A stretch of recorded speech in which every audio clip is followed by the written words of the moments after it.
നമസ്കാരം.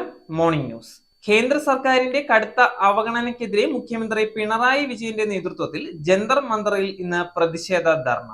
മുഖ്യമന്ത്രിക്ക് പുറമെ മന്ത്രിമാരും LDF MLA മാരും MP മാരും പ്രതിഷേധ ധർണയിൽ പങ്കെടുക്കും. രാവിലെ 10:30 കേരള ഹൗസിൽ നിന്നും മാർച്ചായാണ് മുഖ്യമന്ത്രിയും നേതാക്കളും ജന്തർ മന്ദറിലേക്ക് വരിക. ഉച്ചയ്ക്ക് 1 മണിയോടെ പ്രതിഷേധം അവസാനിപ്പിക്കും. ഇന്നലെ കർണാടകത്തിലെ നേതാക്കൾ സമരമിരുന്ന അതേ പന്തലിലാണ് കേരളത്തിന്റെയും പ്രതിഷേധ പരിപാടി നടക്കുക.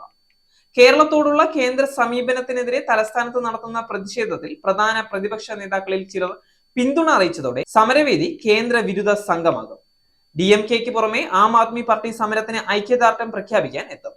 ശരത് പവാറും സാന്നിധ്യം അറിയിച്ചിട്ടുണ്ട്. സീതാറാം യെച്ചൂരി ഉൾപ്പെടെയുള്ള മുതിർന്ന CPM നേതാക്കൾ, DMK, AAP പ്രതിനിധികളും പ്രതിഷേധത്തിൽ പങ്കെടുക്കും. അതേസമയം കേരളത്തിന്റെ അതിജീവനത്തിന് സമരം അനിവാര്യമാണെന്നും ആരെയും തോൽപ്പിക്കാനല്ല സമരമെന്നുമാണ് മുഖ്യമന്ത്രി പിണറായി വിജയൻ പറയുന്നത്. ഒരാളെയും തോൽപ്പിക്കുക എന്ന ലക്ഷ്യം സമരത്തിനില്ല, അർഹതപ്പെട്ടത് നേടിയെടുക്കുകയാണ് ലക്ഷ്യമെന്നും മുഖ്യമന്ത്രി പറഞ്ഞു.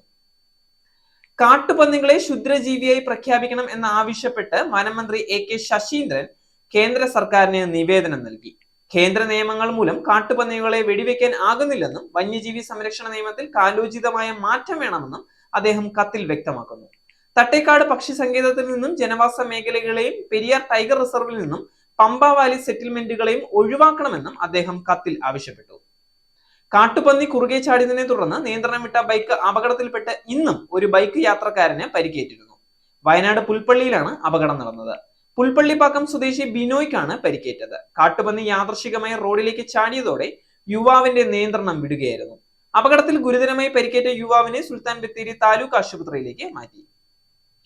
മുഖ്യമന്ത്രിയുടെ മകൾ വീണയ്ക്കെതിരായ മാസപ്പടി കേസിൽ പരിശോധന തുടർന്ന് അന്വേഷണ സംഘം. CMRL നിന്നും KSIDC-യിൽ നിന്നും ശേഖരിച്ച വിവരങ്ങളാണ് SFIO പരിശോധിക്കുന്നത്. CMRL 2 ദിവസം നടന്ന പരിശോധനയ്ക്ക് ശേഷം ഇന്നലെയായിരുന്നു KSIDC-യിൽ നിന്ന് പരിശോധന നടത്തിയത്. എക്സോലോജിക്കിൽ നിന്ന് വിവരങ്ങൾ തേടാനുള്ള നടപടിയും ഉടൻ ഉണ്ടാകുമെന്നാണ് സൂചന. നേരിട്ട് ഹാജരാകാനോ രേഖകൾ സമർപ്പിക്കാനോ നിർദ്ദേശിച്ച് വീണയ്ക്ക് നോട്ടീസ് അയക്കാനും സാധ്യതയുണ്ട്. SFIO അന്വേഷണം സ്റ്റേ ചെയ്യണം എന്നാവശ്യപ്പെട്ട് ഹൈക്കോടതിയിൽ KSIDC ഹർജി നൽകിയിരുന്നു. ഇതിന് കോർപ്പറേറ്റ് കാര്യ മന്ത്രാലയം മറുപടി നൽകും. നേരിന്റെ വാർത്തകൾ നിങ്ങളുടെ വിരൽത്തുമ്പിൽ എത്താനായി സാക് ന്യൂസ് ചാനൽ സബ്സ്ക്രൈബ് ചെയ്തും ഷെയർ ചെയ്തും ഒരു ശരിയായ മാധ്യമ നിലപാടിനൊപ്പം നിൽക്കാൻ ഞങ്ങൾ നിങ്ങളെ ക്ഷണിക്കുന്നു.